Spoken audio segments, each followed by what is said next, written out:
অবশেষে সময়টা বদলে গেল দক্ষিণবঙ্গের ওপরে। বৃষ্টিপাতের পরিবেশ তৈরি হয়ে গেছে এবং বৃষ্টিপাত এবারে হবে। আগামী ৪৮ ঘন্টার মধ্যে দক্ষিণবঙ্গের বিভিন্ন জেলাতে মাঝে মাঝে বৃষ্টিপাত হতে পারে।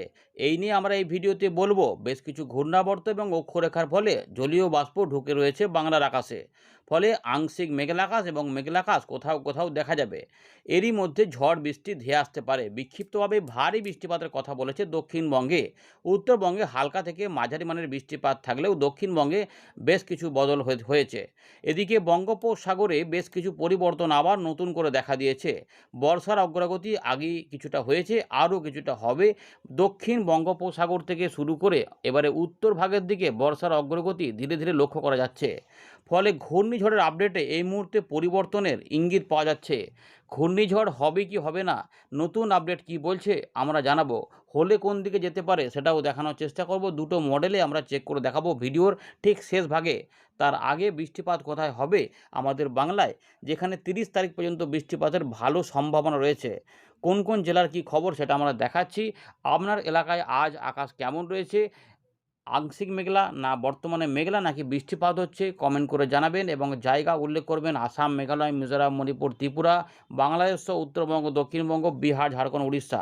আপনার জায়গা অবশ্যই উল্লেখ করতে ভুলবেন না। আমরা এখানে ফেরত আসছি, দেখে নিচ্ছি কী কী অবস্থা নিয়ে কথা বলেছে আবহাওয়া দপ্তর। তাপমাত্রা কিন্তু কমবে, স্বস্তি কিন্তু দক্ষিণবঙ্গে এবারে ফিরতে শুরু করেছে।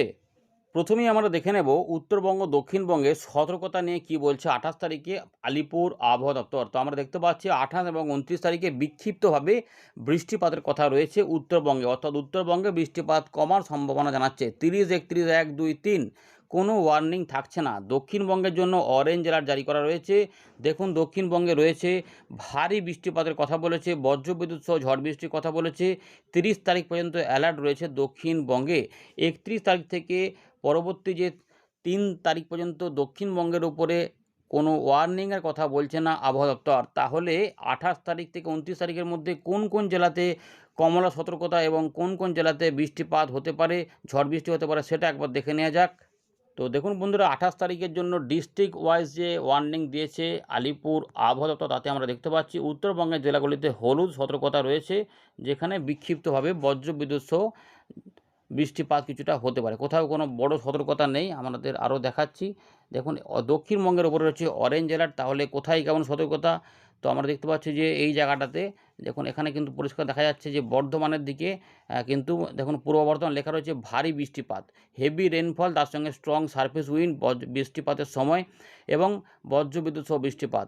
বীরভূম, মুর্শিদাবাদ এই জায়গাতে দমকা ঝোড়ো হাওয়া সমেত বজ্রবিদ্যুৎ সহ বৃষ্টিপাত হতে পারে। পশ্চিম বর্ধমান এখানেও বজ্রবিদ্যুৎ সহ দমকা ঝোড়ো হাওয়া সমেত বৃষ্টিপাত। পুরুলিয়ার দিকেও, বাঁকুড়ার দিকেও বজ্রবিদ্যুৎ সহ দমকা ঝোড়ো হাওয়া সমেত বৃষ্টিপাত। নদিয়া এবং উত্তর 24 পরগনা এখানেও কিন্তু দমকা ঝোড়ো হাওয়া সমেত বজ্রবিদ্যুৎ সহ বৃষ্টিপাতের সম্ভাবনা। এটা রয়েছে হুগলি এবং তার সঙ্গে পশ্চিম মেদিনীপুর, এখানেও একই রকম খবর রয়েছে। ঝাড়গ্রাম এবং পূর্ব মেদিনীপুর একই রকম খবর রয়েছে। এর পাশাপাশি আমরা দেখে নেব কলকাতা, হাওড়ার দিকে দেখতে পাচ্ছি যে বজ্রবিদ্যুৎ সহ ঝড় বৃষ্টির সতর্কতা রয়েছে। কলকাতার দিকেও এখানে কলকাতার দিকে দেখা যাচ্ছে যে এখানে বজ্রবিদ্যুৎ সহ দমকা ঝোড়ো হাওয়ার কথা বলেছে। পূর্ব মেদিনীপুর এবং দক্ষিণ 24 পরগনা এখানেও কিন্তু বজ্রবিদ্যুৎ সহ দমকা ঝোড়ো হাওয়া সমেত বৃষ্টিপাতের কথা বলেছে। আংশিক মেঘলা আকাশ থাকবে, তারই মধ্যে এগুলো যখন বৃষ্টিপাত হবে সেগুলো সম্ভবত বিকেল সন্ধ্যার থেকে রাতের মধ্যে বা রাত থেকে সকালেও হতে পারে, স্থান বিশেষে পরিবর্তন থাকবে। মোটামুটি ধরে রাখুন যে শনিবার পর্যন্ত সময়ের মধ্যে বৃষ্টিপাত থাকছে, যার মধ্যে শুক্রবার পর্যন্ত সময়ের মধ্যে বৃষ্টিপাত হবে। কোথাও আগে একটু কমা বাড়া করতে পারে, কোনো দিন হয়তো এখানে হয়তো যদি 28 তারিখে এখানে কম হয় তো 29 তারিখে এখানে বেড়ে যেতে পারে। এরকমভাবে ব্যাপারটা কিন্তু ঘটতে পারে, কমা বাড়া করতে পারে। একই জায়গাতে সব জায়গাতে যেমন পূর্ব বর্ধমানে যে ভারী বৃষ্টিপাত, এটা কি প্রত্যেক জায়গাতেই হবে তা নয়, কিন্তু হয়তো দু একটি জায়গাতে একটু ভারী বৃষ্টিপাত হতে পারে বা আর এর আশেপাশের কিছু অংশে একটু জোরালো বৃষ্টিপাত হতে পারে।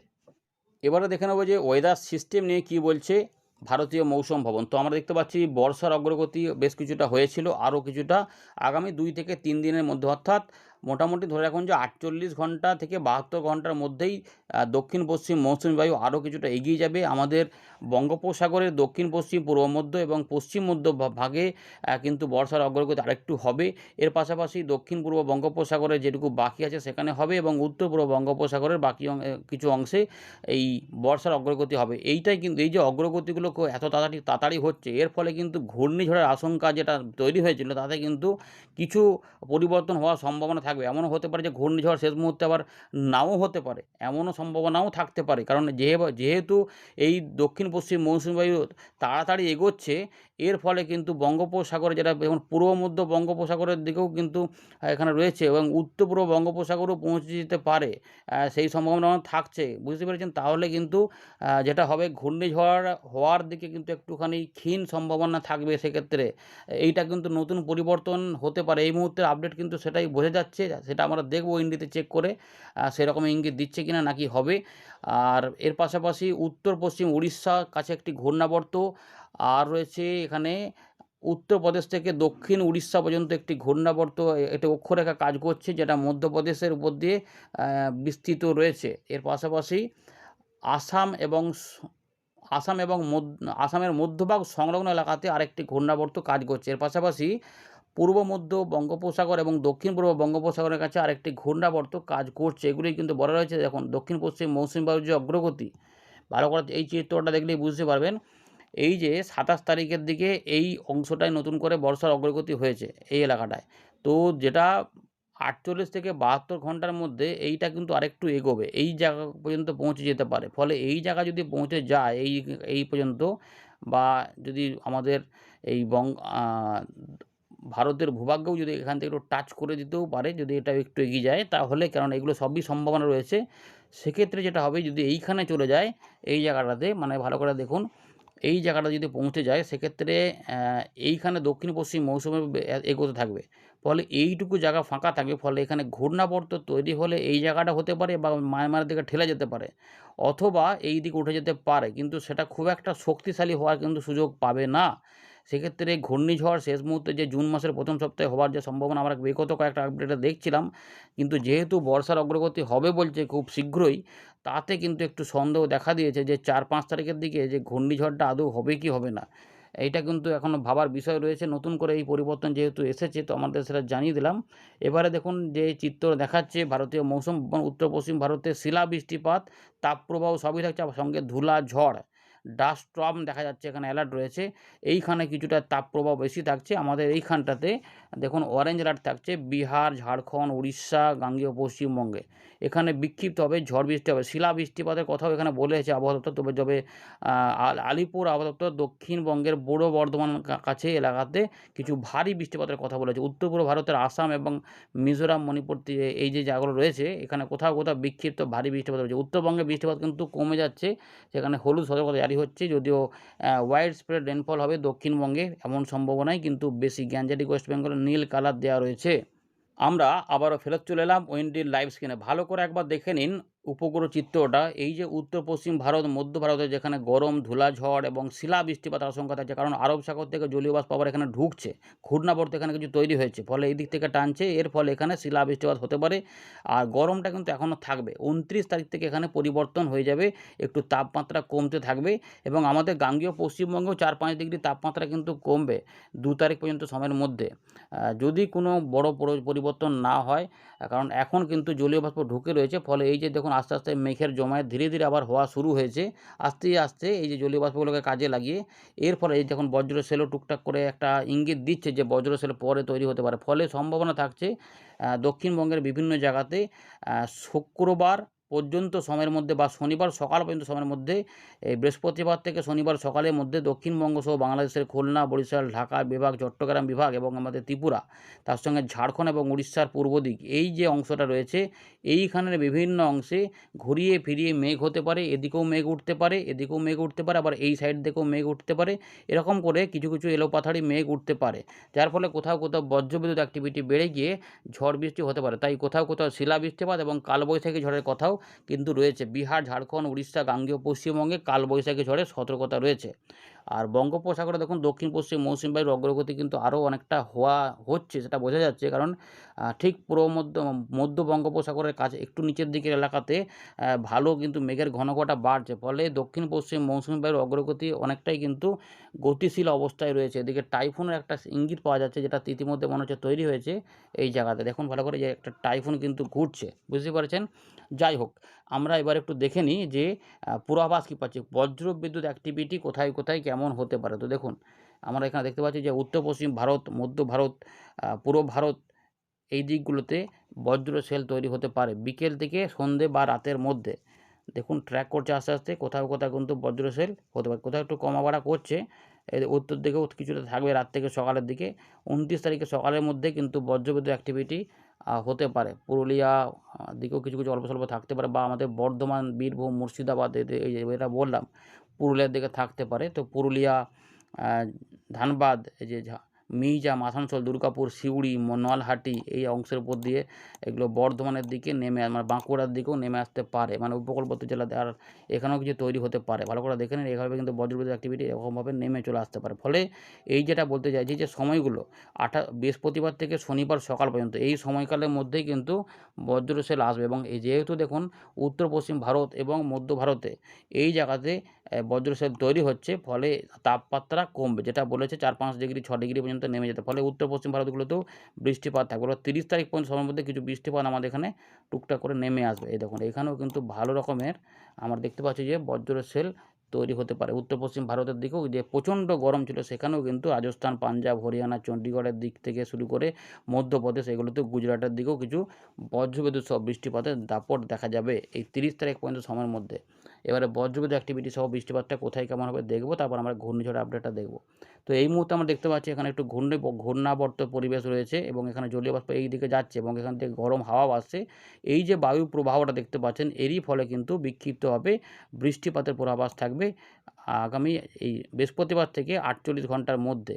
কোথাও কোথাও বাড়া কমা করবে। তো দেখুন আমরা দেখাচ্ছি কোথায় কোথায় হবে, দেখলেই বুঝতে পারবেন। তো এই মুহূর্তে যেটা দেখা যাচ্ছে যে বৃষ্টিপাত কিন্তু ঘুরিয়ে ফিরিয়ে হবে। এই ছবিগুলোর সঙ্গে একটু বাস্তবের একটু অদল বদল পাবেন, কখনো বেশি, কোথাও বেশি, কোথাও কিন্তু যেটা রয়েছে দেখুন বিকেল থেকে রাতের মধ্যে কোথাও কোথাও হালকা থেকে মাঝারি মানের বৃষ্টিপাত সম্ভাবনায় বেশি। তবে বজ্রবিদ্যুৎ সহ দমকা ঝোড়ো হাওয়া সময় বৃষ্টিপাতটা হতে পারে। যখন দেখবেন দুপুরবেলাতে বেশি গরম লাগবে, তখন মনে করবেন যে সম্ভাবনা আরও বেড়ে যাচ্ছে। এরকম থাকবে। এবং রাত থেকে সকালেও যদি কোনো কারণে বিকেল বা সন্ধ্যের মধ্যে নাও হয়, দেখবেন যে হবে হবে করছে কিন্তু কিছুই যেন হলো না, সেক্ষেত্রে রাত থেকে সকালে এগুলো ফরমেশন হয়ে যেতে পারে, মানে রাতের পরের দিক থেকে ফরমেশন হতে পারে। মালদা, উত্তর দক্ষিণ দিনাজপুর, রংপুর, বীরভূম, মুর্শিদাবাদ রয়েছে, পূর্ব বর্ধমান, এবং তার সঙ্গে ঢাকা, খুলনা, বরিশাল বিভাগে এই দিকগুলো থেকে বৃষ্টিপাতের দাপট রাত থেকে সকালে আসতে পারে। নদিয়া, কলকাতা, হাওড়া, উত্তর 24 পরগনা, দক্ষিণ 24 পরগনা, দেখুন পুরুলিয়া, বাঁকুড়া, ঝাড়গ্রাম এদিকেও কিন্তু আসবে। এই যে রয়েছে যেটা বললাম রাত থেকে সকালের মধ্যে, এই যে মিহিজাম, দুমকা, নলহাটি, সিউড়ি, দুর্গাপুর, আসানসোল, বাঁকুড়া, পুরুলিয়া, এই জেলাগুলোর বিভিন্ন অংশে পূর্ব বর্ধমানের উপরে ভাতার, মন্তেশ্বর, কাটোয়া, কালনা, মুড়াগাছা, চাপড়া, জামালপুর, এই সমস্ত অংশে খণ্ডঘোষ, বাঁকুড়া, পাত্রসাহেব সবাই, কতুলপুর এবং হুগলি, আরামবাগ, চন্দননগর, খড়দা, পানিহাট, এই যে এই 24 পরগনার দিকে, এবং এখানে দেখা যাচ্ছে পান্ডুয়া পর্যন্ত রয়েছে। এই সমস্ত অংশে কিন্তু শ্রীরামপুর থেকে শুরু করে এই সমস্ত অংশে বৃষ্টিপাত হতে পারে। চুঁচুড়া এদিকেও হতে পারে। এর পাশাপাশি ঘাটাল, কোলাঘাট, হলদিয়া, ডায়মন্ড হারবার, কুলপি, সাগরদ্বীপ, নামখানা, ফেজারগঞ্জ, জয়নগর, গোসাবা, সন্দেশখালী, ঝড়খালি বৃষ্টিপাত হতে হবে। এবং দেখুন মাঝারি থেকে ভারী বৃষ্টিপাতও এই বীরভূম, মুর্শিদাবাদ, বর্ধমানের আশেপাশে নেমে পড়তে পারে এই সময়কালের মধ্যে, এবং খুলনা, বরিশালের বিভিন্ন অংশেও বৃষ্টিপাতটা নেমে পড়তে পারে। সুতরাং বৃষ্টিপাত এইভাবে চলে আসতে পারে, এবং পরের দিকে আবারও এই জায়গাতেও বৃষ্টিপাতটা হতে পারে। সুতরাং এইটা রয়েছে। এরপরে আবার বৃষ্টিপাত রাত থেকে সকালে বিহারের এই ঝাড়খণ্ডের উপর দিয়ে, ধানবাদ, জামশেদপুরের উপর দিয়ে পুরুলিয়া, পশ্চিম বর্ধমান, কিছুটা বীরভূম, ঝাড়গ্রাম, মেদিনীপুর, বর্ধমান, হুগলি, হাওড়া, কলকাতা, 24 পরগনার উপর দিয়ে এটা খুলনা, বরিশাল এদিকে নেমে পড়তে পারে। আর কিছু কিছু ময়মনসিংহ, সিলেটের দিকে বৃষ্টিপাত হতে পারে। ত্রিপুরার দিকেও কিছু কিছু অংশে বিক্ষিপ্তভাবে হবে। 30 থেকে 31 তারিখের মধ্যে বৃষ্টিগুলো একটু করে কমতে থাকবে। এর ছবির সঙ্গে একটু পাল্টাবে, একটু অদল বদল হবে, একটু কম এলাকাতে বৃষ্টিপাত হতে পারে। এরপরে বৃষ্টিগুলো কমে যেতে পারে যদি যদি এখানে কোনো সিস্টেম তৈরি হয়, অন্যথায় টুকটাক বৃষ্টিপাত লেগে থাকবে। তো দেখি এবারে ১ তারিখ ২ তারিখে কী পরিবর্তন পাওয়া যাচ্ছে। অল্প স্বল্প বিক্ষিপ্ত বৃষ্টিপাত পাওয়া যাচ্ছে। দেখুন ঘূর্ণিঝড়ের যে ব্যাপারটা ছিল এখানে আগের আপডেট পর্যন্ত দেখাচ্ছিল, সেটা একটু দেখার চেষ্টা করি যে ঘূর্ণিঝড়টার কী আপডেটটা লেটেস্ট কী বেরিয়েছে। কারণ দক্ষিণ পশ্চিম মৌসুমের অগ্রগতি খুব ত্বরান্বিত হচ্ছে, ফলে না এই মুহূর্তে এখন ঘূর্ণি যেটা এখানে হচ্ছিল এই জায়গাটাতে, এখানে কিন্তু একটু পরিবর্তন পাওয়া যাচ্ছে। ৩ থেকে ৪, ৫ এর মধ্যে কোনো ঘূর্ণি আবার পাওয়া যাচ্ছে না। যেটা আগের দিনে দেখাচ্ছিল যে ৫-৬ এর মধ্যে ঘূর্ণিঝড় আছড়ে পড়তে পারে। কিন্তু এই মুহূর্তে আবার কিছুই দেখাচ্ছে না। আপডেটে বড়সড় পরিবর্তন। উল্টে এদিকে দক্ষিণ পশ্চিম মৌসুমি বায়ুর অগ্রগতির দিকে ইঙ্গিত দিচ্ছে। তাহলে কি ঘূর্ণিঝড় হবে না? এইটাই নতুন করে আবার পরিবর্তন হলো। ECMW মডেলে কিন্তু আবার ঘূর্ণিঝড়ের কোনো ইঙ্গিতই দিচ্ছে না ১০ তারিখ পর্যন্ত। তাহলে বর্ষা কি এরপরে বর্ষায় প্রবেশ করবে? তার মানে প্রাক বর্ষায় যে ঘূর্ণিঝড় হয় সেটা কি তাহলে হবে না? এটাই কি আবার নতুন করে পরিবর্তন হলো? GFS মডেলটা একবার চেক করে দেখাবো, যদিও GFS মডেলে বিগত কয়েকদিন ধরে কিছুই দেখাচ্ছিল না। এই আপডেটে কিছু পাওয়া যাচ্ছে কিনা দেখে নেওয়া যাক। এখন আমরা চলে এলাম এখান পর্যন্ত ৩০ তারিখ, ৩১ তারিখ, ১ তারিখের দিকে চলে এলাম। এখন উল্টে এই চীন সাগরের আমাদের এইখানে দেখা যাচ্ছে যে একটা বড় টাইফুন শক্তিশালী আকারে এগোচ্ছে। ২ তারিখ, ৩ তারিখ, ৪ তারিখ, ৫ তারিখ পর্যন্ত চলে এলাম। বঙ্গোপসাগরে কিছুই ইঙ্গিত দিচ্ছে না যে কোনো সিস্টেম তৈরি, সুতরাং ঘূর্ণিঝড় হবে না, এই ইঙ্গিতটা নতুন করে দিচ্ছে। তবে আরও কিছুটা আপডেট দেখতে হবে। আরও ২-৩ দিন দেখলে বোঝা যাবে আদৌ কিছু এখানে পরিবর্তন হবে কিনা। কোনোটাই ফাইনাল আপডেট নয়, ঘূর্ণিঝড় হবে বা হবে না, তাই নজর রাখতে হবে। এই রয়েছে আপডেট। ধন্যবাদ।